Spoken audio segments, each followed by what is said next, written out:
Bapak Sri Bintang Pamungkas. Apa kabar nih Pak? Lama tidak. Bismillahirrahmanirrahim. Assalamualaikum warahmatullahi wabarakatuh. Assalamualaikum warahmatullahi.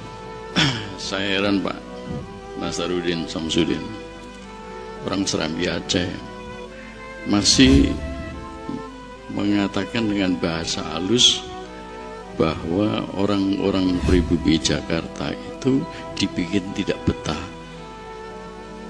Bukan begitu bahasanya Pak. Kita itu mau digusur sama Cina. Kita itu mau digusur, pribumi dan Islam itu mau digusur. Dan itu sudah sejak 1200-an. 1200-an itu sudah ada. 1200 apa nih? Tahun 1200. Oh, tahun 1200.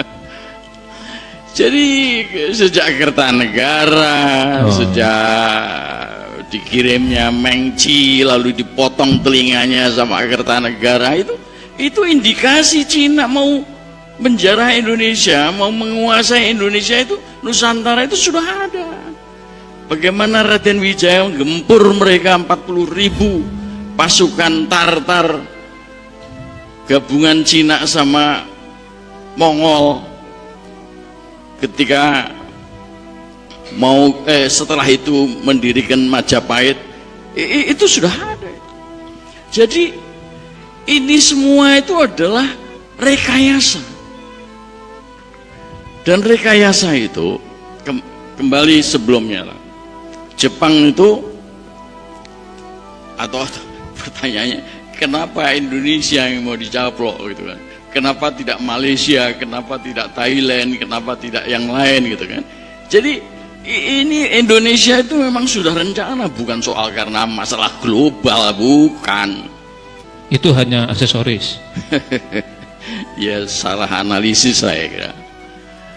Yang mau dicaplok itu memang Indonesia. Jadi Jepang itu mengatakan negara yang kaya raya begitu kok kemudian didiamkan saja. Kalau gitu kita manfaatkan. Itu kata-kata itu kemudian diambil alih oleh Panglima Angkatan Laut Jepang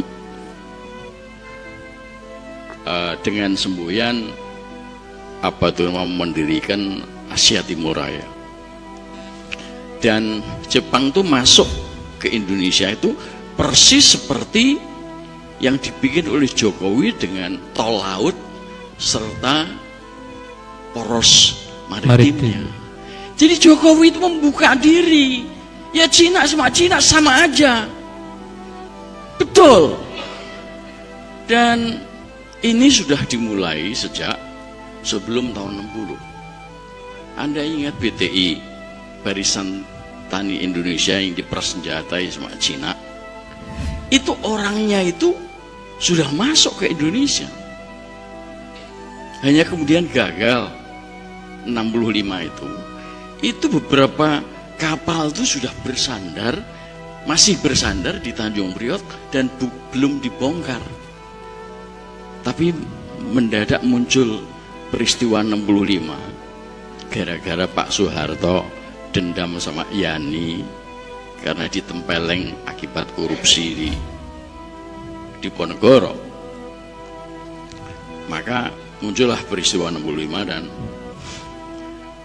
teraborsi rencana Cina dengan BTI mau menguasai Indonesia.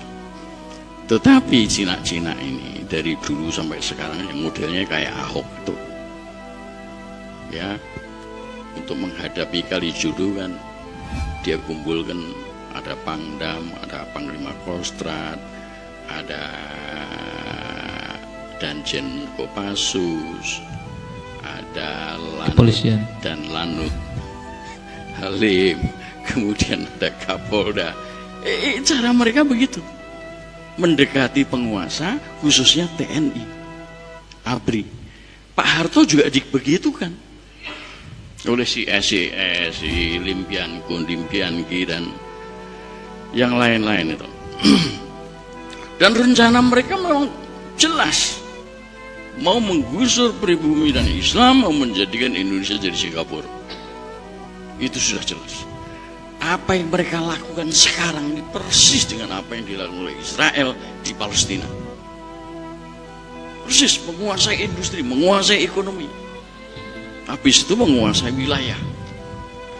Dan Jawa Barat itu, kenapa ada kereta api cepat dan lain sebagainya?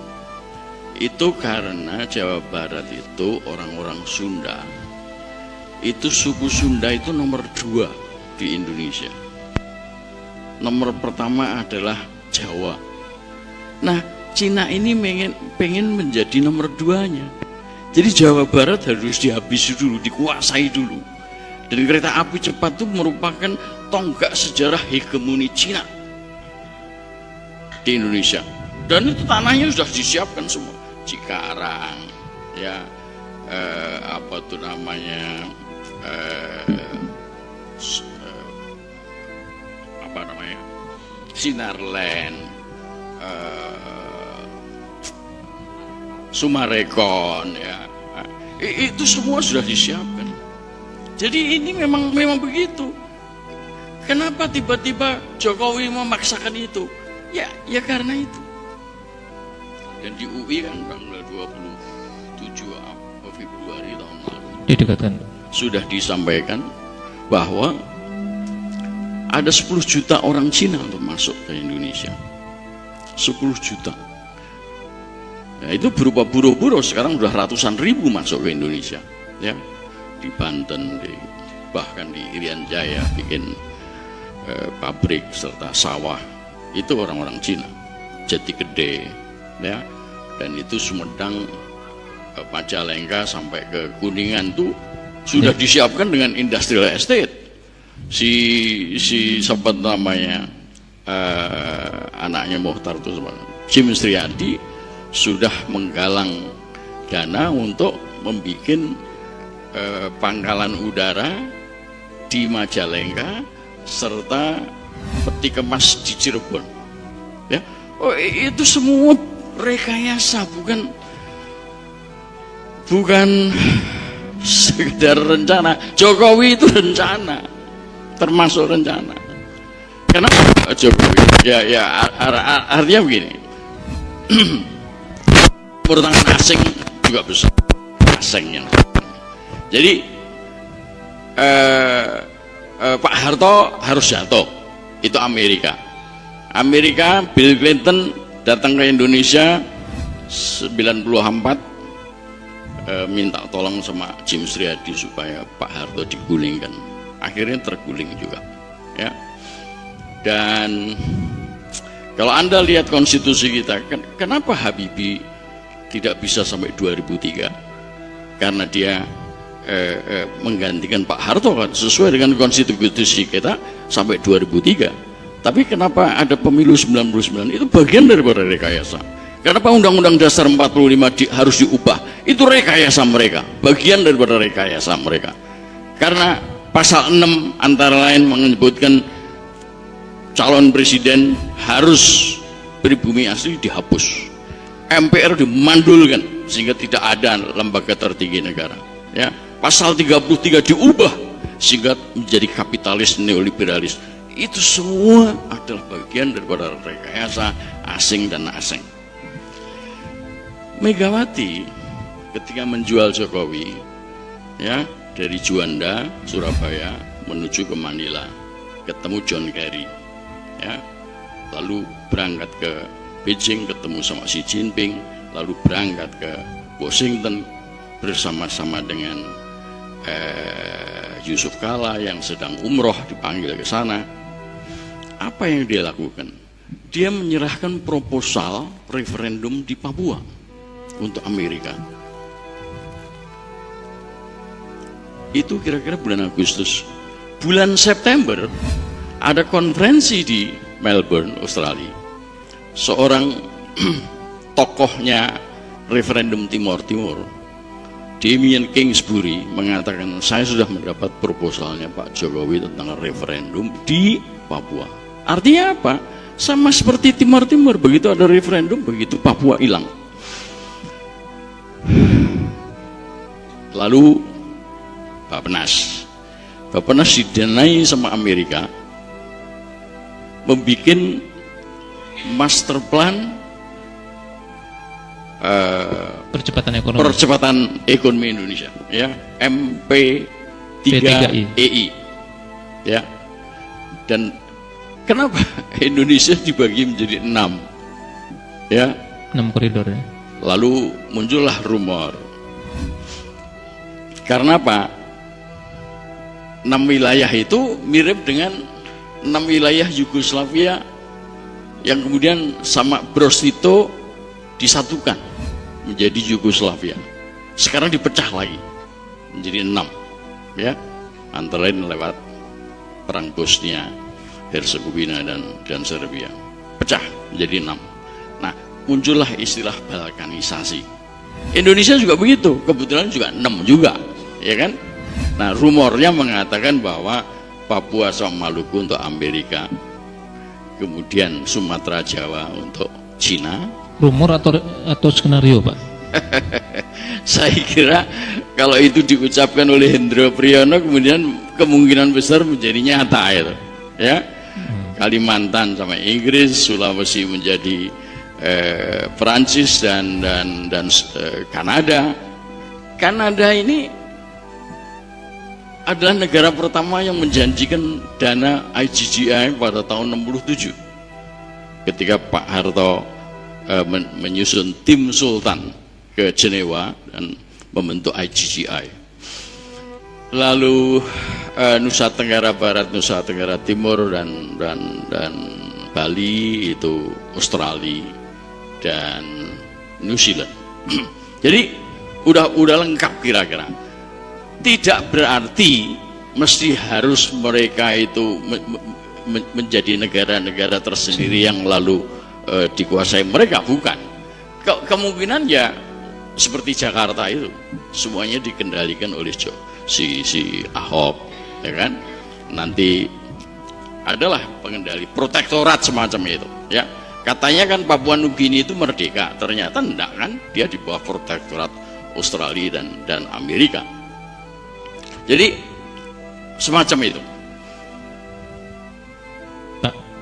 Pak Bintang. Ya.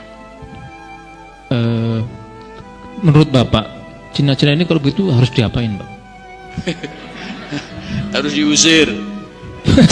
Oh iya harus diusir. Kalau kita tahu sejak zaman Belanda Cina itu gede kepala karena dia menjadi warga negara kelas 2 setelah Belanda, ya kan? Dan Indonesia ini bersama Arab dan lain sebagainya, ya, India. Melayu itu memang kelas kambing. Nah, itu masih mau dibawa sampai sekarang. Jadi mereka itu memang merasa mempunyai kelas yang lebih tinggi dari kita. Itu orang Cina datang mengatakan, Pak, memang Cina itu begitu. Dia itu awalnya nyewa kamar di rumah kita, tapi lama-lama rumah kita menjadi milik mereka. Itu seperti itu. Itu bagian daripada rekayasa, bagian daripada perilaku Cina. Satu lagi, Pak. Kalau Cina itu masuk Islam gimana, Pak? Kenapa? Kalau Cina itu masuk Islam? Pura-pura. Iya kan? Baik. Jokowi kan pura-pura juga tuh. Awalnya kan diketahui sama para wartawan, kok ngambil air wudhunya kok salah gitu kan. Terus kemudian ketemu di Jombang atau siapa dengan Khofifah mengatakan, Mbak Khofifah aja yang menjadi imam. Ini kan pura-pura. Iya. Baik, jadi, Pak Bintang, terima kasih. Terpaksa saya cut dulu. Tambahan. Ini memang bahaya besar, besar. Dan kita harus merdeka, memerdekakan Indonesia dari mereka supaya jangan jadi Palestina kayak di sama Israel. Baik. Takbir.